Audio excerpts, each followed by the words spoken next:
ഈ തെരഞ്ഞെടുപ്പ് സമയത്ത് ഏറ്റവും കൂടുതൽ ചർച്ച ചെയ്യപ്പെട്ട ഒരു കാര്യമാണ് വാണിമേൽ ഗ്രാമപഞ്ചായത്ത് ഓഫീസ് നവീകരണം. ഇപ്പോൾ പുതിയ സർക്കാർ സംസ്ഥാന തലത്തിൽ വി.ഡി. സതീശൻ്റെ നേതൃത്വത്തിൽ പുതിയ സർക്കാർ രൂപീകരിച്ച് ബജറ്റ് അവതരിപ്പിച്ചപ്പോഴും പ്രസിഡന്റിൻ്റെ ഒരു FP പോസ്റ്റോടുകൂടി അത് വീണ്ടും ചർച്ചയായിട്ടുണ്ട്. അതിനെങ്ങനെയാണ് കാണുന്നത്? ഇത് കഥയറിയാതെ ആട്ടം കാണുന്നതാണ് പലരും.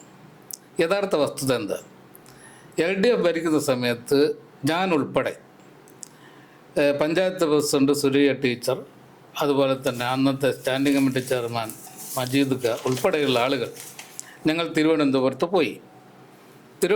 പോയി പ്രധാനപ്പെട്ട 2 പ്രപ്പോസൽ കൊടുത്തു. ഒന്ന് പാക്കോയ് റോഡായിരുന്നു. പാക്കോയ് പാലത്തിന് പിന്നെ അപ്രോച്ച് റോഡ്, അത് PWD റോഡാണ്, അത് നവീകരിക്കണം. ഇതായിരുന്നു ഒരു ഡിമാൻഡ്. രണ്ടാമതൊരു കാര്യം, തിരികക്കയം നമ്മളെ പിന്നെ വെള്ളച്ചാട്ടവുമായി ബന്ധപ്പെട്ട് ഒരു ടൂറിസ്റ്റ് ഡെസ്റ്റിനേഷൻ രൂപപ്പെടുത്തണം എന്ന 2 ആവശ്യങ്ങളാണ് ഞങ്ങൾ ഉന്നയിച്ചത്. അപ്പോൾ ബഹുമാനപ്പെട്ട മന്ത്രി മുഹമ്മദ് റിയാസിനെ കണ്ടു, ഈ വിഷയങ്ങളൊക്കെ സംസാരിച്ചു. പാക്കോയ് പാലം റോഡ് ഇതിന് 2നും കൂടി ഏതാണ്ട് 7,30,00,000 രൂപ അനുവദിച്ചു. ഇപ്പോൾ മനോഹരമായ റോഡായി, പാലമായി, ആ ഭാഗം ആകെ ഇപ്പോൾ ഒരു വലിയ മാറ്റത്തിന് നമുക്ക് കാണാൻ കഴിയുന്ന രൂപത്തിൽ മാറി. ഈ ടൂറിസം പ്രോജക്റ്റ് വന്നപ്പോൾ അത് സ്വകാര്യ പ്രോപ്പർട്ടി ആയിരുന്നു. അതുമായി അനുബന്ധ സ്ഥലങ്ങളെല്ലാം സ്വകാര്യ വ്യക്തികളുടെ കൈകളിലായിരുന്നു, അങ്ങോട്ട് റോഡ് ഉണ്ടായിരുന്നില്ല. അപ്പോൾ അത് ഗവൺമെൻറ് ഫണ്ട് അനുവദിക്കാൻ കഴിഞ്ഞില്ല.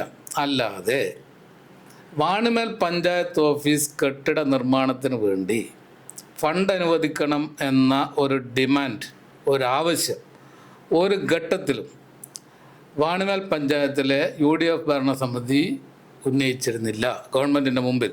പഞ്ചായത്ത് ഭരണസമിതിയുടെ നേതൃത്വത്തിൽ അന്നത്തെ ലോക്കൽ സെക്രട്ടറി കൂടിയായിരുന്ന പ്രദീപ് മാസ്റ്ററുടെ നേതൃത്വത്തിൽ ഒരു സർവകക്ഷി സംഘം സന്ദർശിച്ചു എന്നൊക്കെ പറയുന്നത്. സന്ദർശിച്ചു എന്നതുവരെ ശരിയാണ്, മന്ത്രിമാരെ കണ്ടു ശരിയാണ്. പക്ഷെ ആ ഉന്നയിച്ച ആവശ്യങ്ങളിൽ പഞ്ചായത്ത് ഓഫീസ് കെട്ടിടം ഉണ്ടായിരുന്നില്ല, അത് വസ്തുതയാണ്. പിന്നെ UDF ആ സമയത്ത് പ്രചരിപ്പിച്ചതും ഇപ്പോൾ UDF പ്രധാന പ്രചാരണ ആയുധമാക്കുന്നതും ആ സമയത്ത് നടക്കാത്തത് ഇപ്പം പ്രദീപ് മാസ്റ്റർ പ്രസിഡന്റായ സമയത്ത് വേണ്ട എന്നുള്ള സംബന്ധ പ്രചരണം എന്ന് പറയുന്നത്. എന്തുകൊണ്ടെന്നാൽ അന്ന് അവർക്ക് പഞ്ചായത്ത് ഓഫീസിന് വേണ്ടി ഫണ്ട് ആവശ്യപ്പെടാൻ കഴിയുമായിരുന്നില്ല എന്ന് പഞ്ചായത്ത് പ്രസിഡൻറ്റിൻ്റെ ഒരു വോയിസ് ഉണ്ട്. എന്താ കാരണം എന്നറിയാം?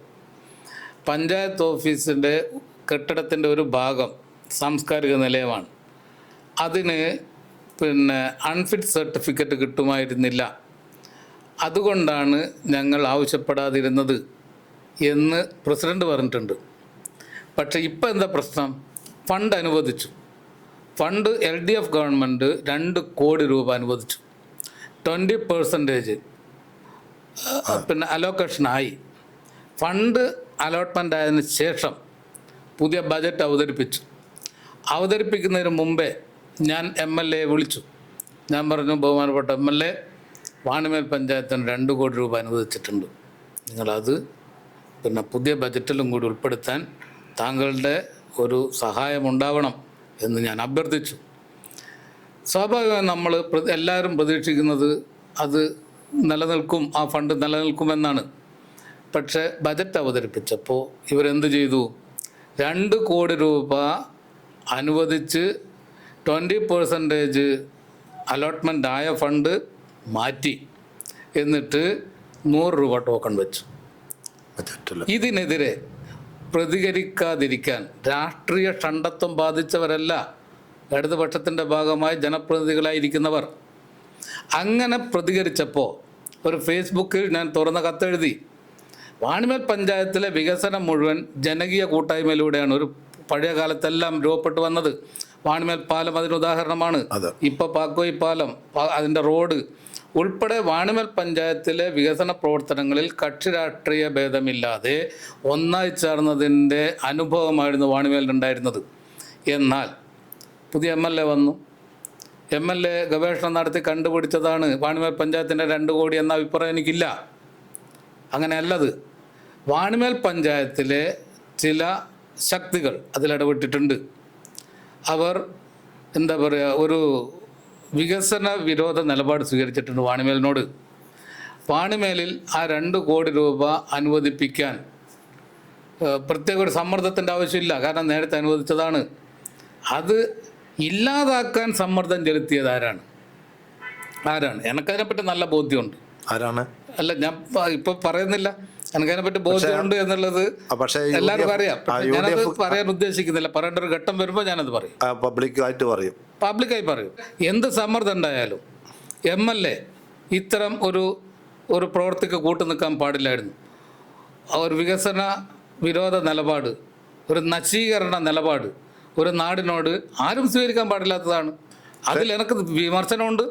എനിക്ക് മാത്രമല്ല, മുസ്ലിം ലീഗിൽ വിശ്വസിക്കുന്ന, UDFിൽ വിശ്വസിക്കുന്ന ഒട്ടേറെ ആളുകൾക്ക് ഒരു നാടിനോട് ചെയ്ത ഈ നിലപാടിൽ, വികസന വിരുദ്ധ നിലപാടിൽ പ്രതിഷേധമുള്ളവരുണ്ട്.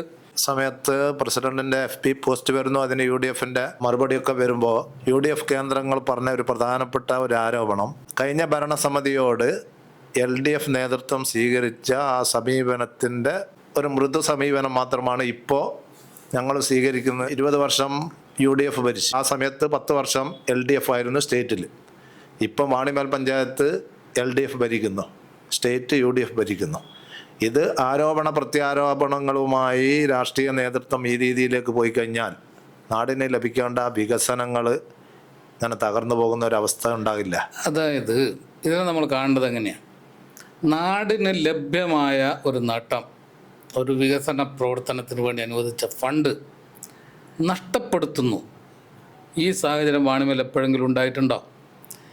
ഈ UDFിലും നേരത്തെ രാഷ്ട്രീയ നേതൃത്വം ഉണ്ടല്ലോ, ഇത് പുതിയ നേതൃത്വമാണ്, ഞങ്ങളൊക്കെ പുതിയ നേതൃത്വമാണ്.